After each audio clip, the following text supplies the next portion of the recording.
Hello friends. Hi, how are you all? So this is Active Engineering Classes. Once again I welcome you on our Get Math series. Okay? I think lecture number 8 है अपना आज का. Okay. तो आज हम पढ़ने जा रहे हैं डिफरेंशियल इक्वेशन से रिलेटेड कुछ बेसिक कॉन्सेप्ट्स पहले पढ़ेंगे, फिर दो क्वेश्चन लेंगे ताकि आपको अंदाजा आ सके. आज का पहला पॉइंट है solution of differential equation. Actually आपको याद रहना चाहिए कि सॉल्यूशन अलग होता है और फॉर्मेशन अलग होता है. देखो मैं आपको याद दिलाता, फॉर्मेशन ऑफ डिफरेंशियल इक्वेशन के लिए हम डेरिवेटिव यूज करते हैं. So to form any differential equation we use derivative और डिफरेंशिएशन. ओके, जितने कांस्टेंट होते हैं वहां पे आर्बिट्ररी कांस्टेंट उतने एलिमिनेट करके हम उतनी बार डेरिवेटिव लेके डिफरेंशियल इक्वेशन फॉर्म करते हैं. But in case of solution of differential equation, remember that friends, so it is relation between variables which satisfies given differential equation. मतलब मान लो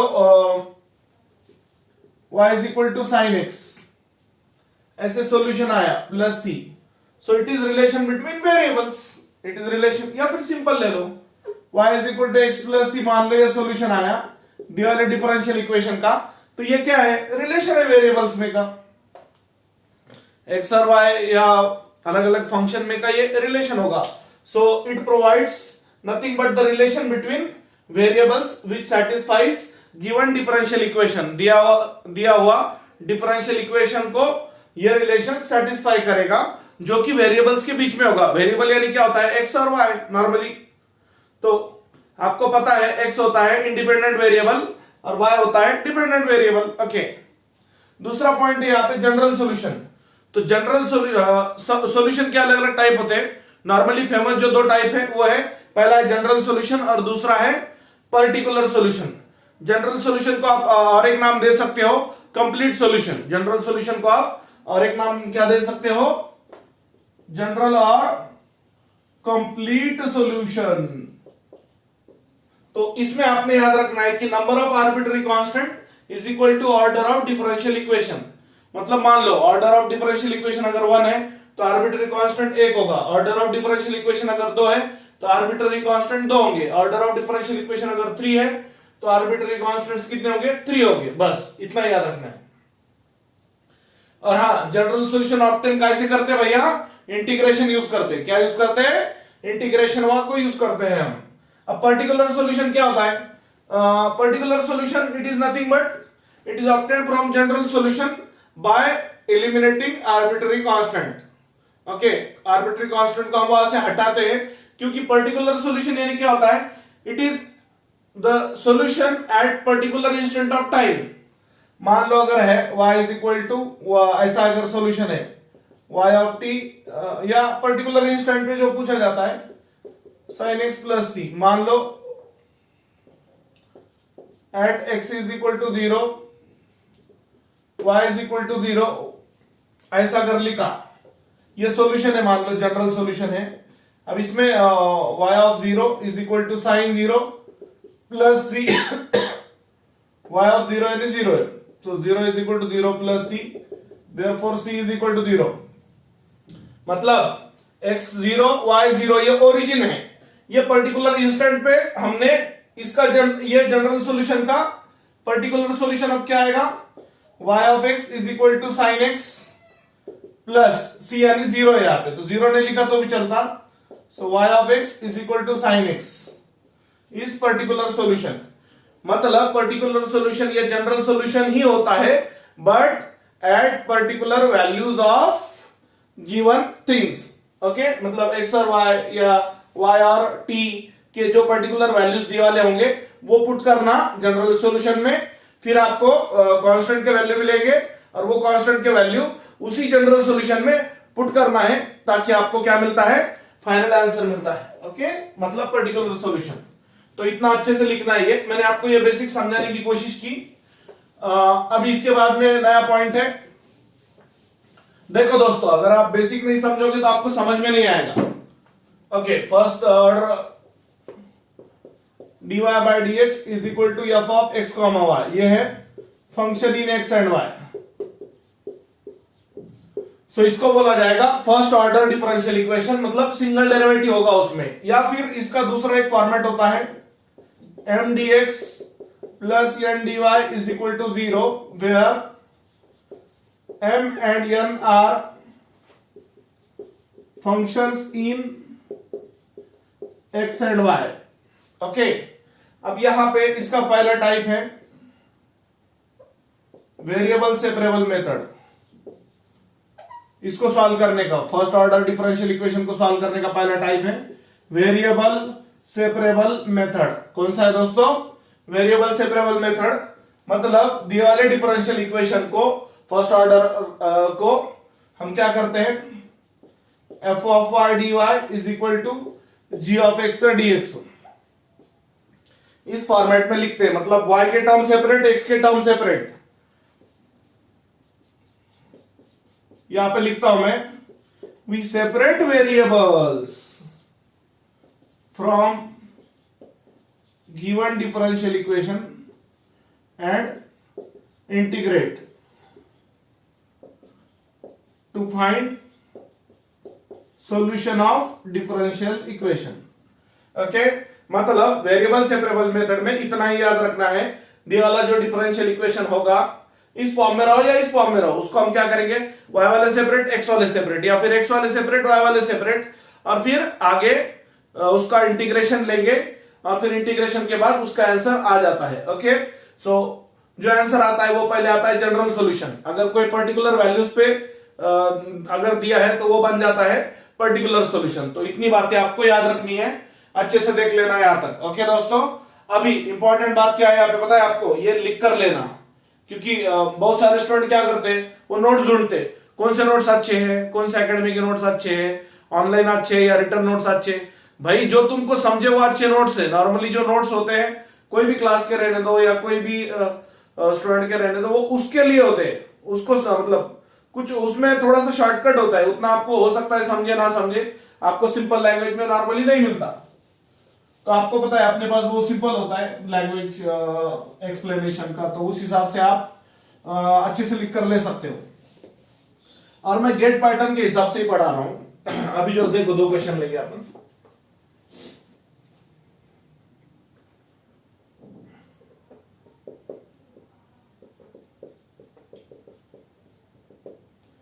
Solution of differential equation y into under root of 1 minus x square dy plus x into under root of 1 minus y square dx is equal to 0 is option A under root of 1 minus x square is equal to c, option B under root of 1 minus y square is equal to c, option C under root of 1 minus x square plus under root of 1 minus y square is equal to c, option D under root of 1 plus x square plus under root of 1 plus y square is equal to c। यहां पर अभी दोस्तों question अच्छे से देखो, मैं तब तक मिटाता हूं। देखो बहुत सारे स्टूडेंट क्या करते हैं कि मतलब ये आईएएस के एग्जाम में आया वाला है, इंडियन इंजीनियरिंग सर्विसेज के एग्जाम में आया वाला क्वेश्चन है। मैंने ईयर नहीं देखा, ईयर देख के बोलता हूं आपको मैं। हाँ, तो ये आया वाला है 2017 आईएएस के प्रीलिम एग्जाम में आया वाला है। इंडियन आईएएस यानी इंडियन इंजीनियरिंग सर्विसेज, जो सेंट्रल बोर्ड के एग्जाम होते हैं इंजीनियरिंग सर्विसेज के लिए, जैसे अपने यहाँ पे एमपीएससी टेक्निकल होता है स्टेट लेवल पे, वैसे। तो उसके प्रीलिम एग्जाम में क्वेश्चन आया था वेरिएबल सेपरेबल मेथड का। सो गिवन, वैसे जब आप अभी कुछ बातें यहां पे देखो, अब यहां पे एक्स वाले सेपरेट वाई वाले सेपरेट करेंगे अपन वेरिएबल्स, ये पूरा टर्म उधर शिफ्ट करेंगे, sorry minus x into under root of 1 minus y square D Y.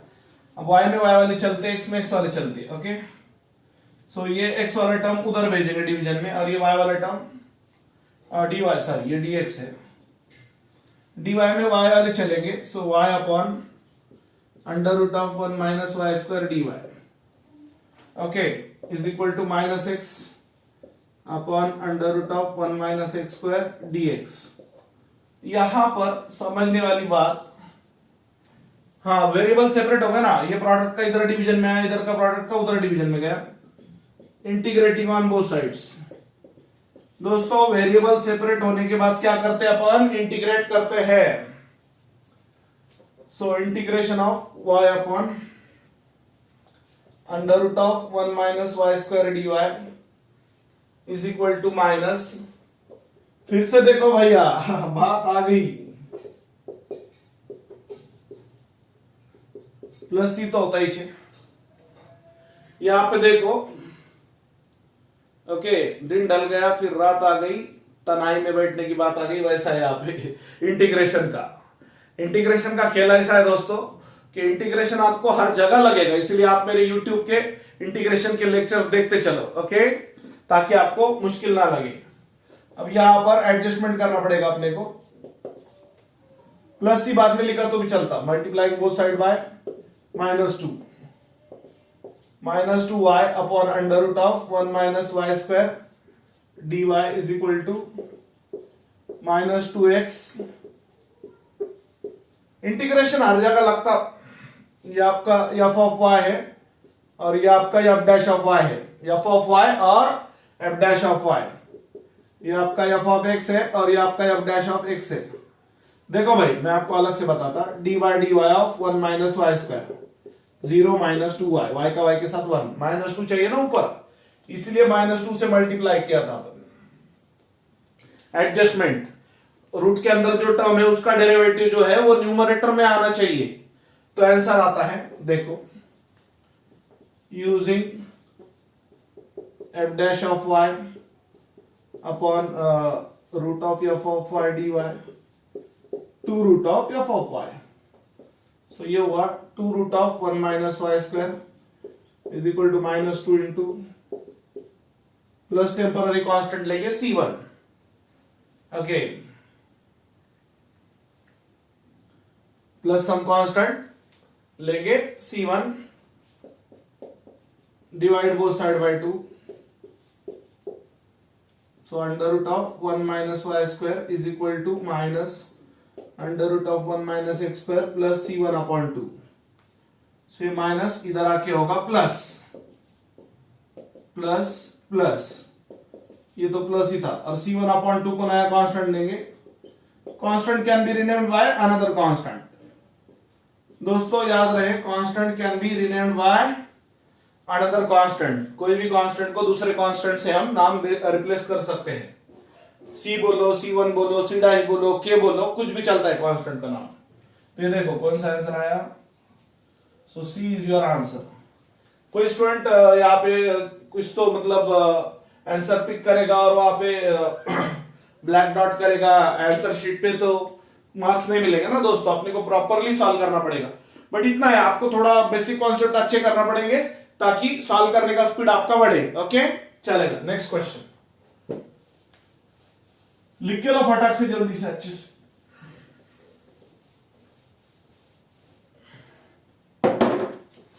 हाँ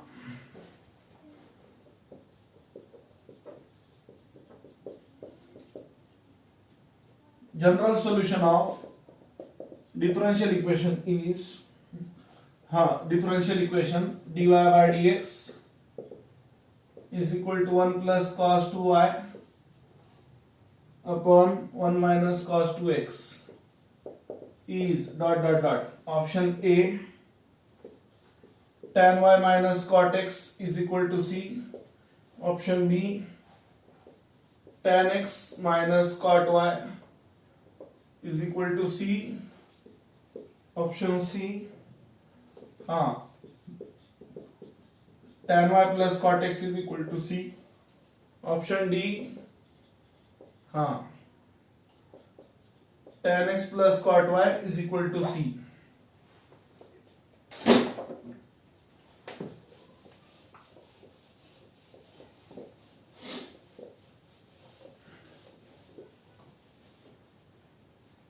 अच्छे से देखना है दोस्तों,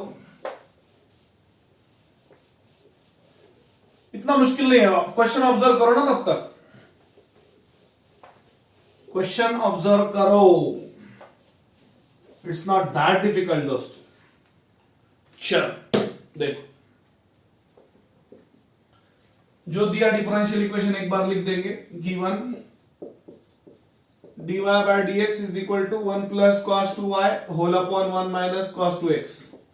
एक बात मैं आपको बता दूं, गेट मैथ्स में सिर्फ इंजीनियरिंग का मैथ्स नहीं होता है दोस्तों, 11th 12th के या पॉलिटेक्निक के भी कॉन्सेप्ट होते हैं। एक्चुअली ये 12th को है, दूसरी बात ये पॉलिटेक्निक को भी। तो देखो कब का कॉन्सेप्ट कब लगता है, फाइनल ईयर में आने के बाद याद आता है यार कभी तो पढ़ा। फाइनल ईयर में आदमी प्रिपेयर करता है नॉर्मली, वैसे तो थर्ड ईयर से करना चाहिए। हाँ, फॉर्मूले यूज करेंगे दोस्तों। 1 प्लस कॉस 2y क्या होता है, 2 कॉस स्क्वायर y।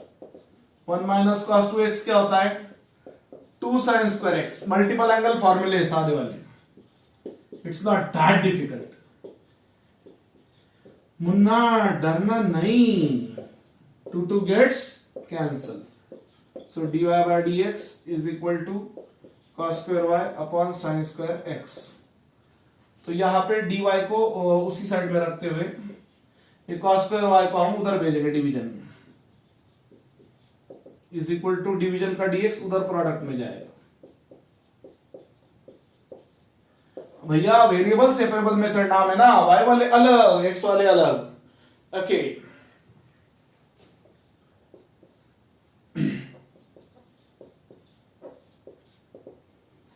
मतलब ये टाइप अकेले हम अकेले तुम, y वाले सेपरेट x वाले सेपरेट। हाँ, अब इंटीग्रेशन ले सकते, 1 अपॉन कॉस स्क्वायर यानी सेक स्क्वायर होता है, और ये कोसेक स्क्वायर x होता है। ओके देखो 1 अपॉन कॉस यानी 1 अपॉन कॉस सेक स्क्वायर है तो square, 1 upon sine cosec square है तो स्क्वायर।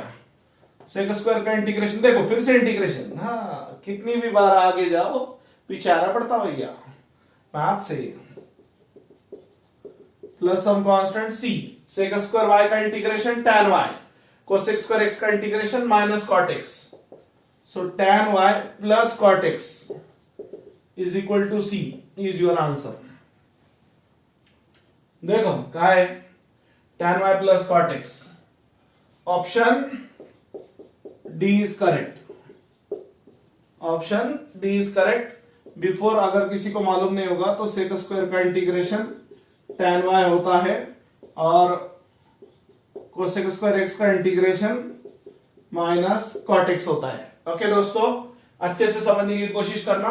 2 ही क्वेश्चन ले रहे हैं बट आराम से पढ़ाया मैंने आपको, बेसिक के साथ बताया। इतना याद रखो, फॉर्मेशन ऑफ डिफरेंशियल इक्वेशन और सॉल्यूशन ऑफ डिफरेंशियल इक्वेशन अलग होता है। फिलहाल जो हम पढ़ रहे हैं वो है सॉल्यूशन ऑफ डिफरेंशियल इक्वेशन, जिसमें इंटीग्रेशन यूज करके सॉल्व करते हैं, जिसकी आज हमने पहली टाइप आपको बताई, वेरिएबल सेपरेबल मेथड। तो दिया वाला फर्स्ट ऑर्डर डिफरेंशियल इक्वेशन, दिए वाला फर्स्ट ऑर्डर डिफरेंशियल इक्वेशन जो है दोस्तों, तो उसको हमें y वाले वेरिएबल सेपरेट, x वाले वेरिएबल सेपरेट करके इंटीग्रेट करके सॉल्व करना है। जो फाइनल आंसर आता है उसको बोला जाता है जनरल सॉल्यूशन। और जनरल सॉल्यूशन में पर्टिकुलर वैल्यूज पुट करने के बाद कांस्टेंट का वैल्यू मिला और वही कांस्टेंट का वैल्यू जनरल सॉल्यूशन में पुट किया, तो फिर जो आंसर आता है वो होता है पर्टिकुलर सॉल्यूशन। इतनी बातें आपको समझ में आनी चाहिए दोस्तों। Okay, so don't worry, maths is not that difficult. हम पढ़ेंगे, अच्छे से पढ़ेंगे और गेट के 15 मार्क्स जाने नहीं देंगे। बिफोर आप लोग अच्छे से लिख लो, बाकी की बातें नेक्स्ट लेक्चर में।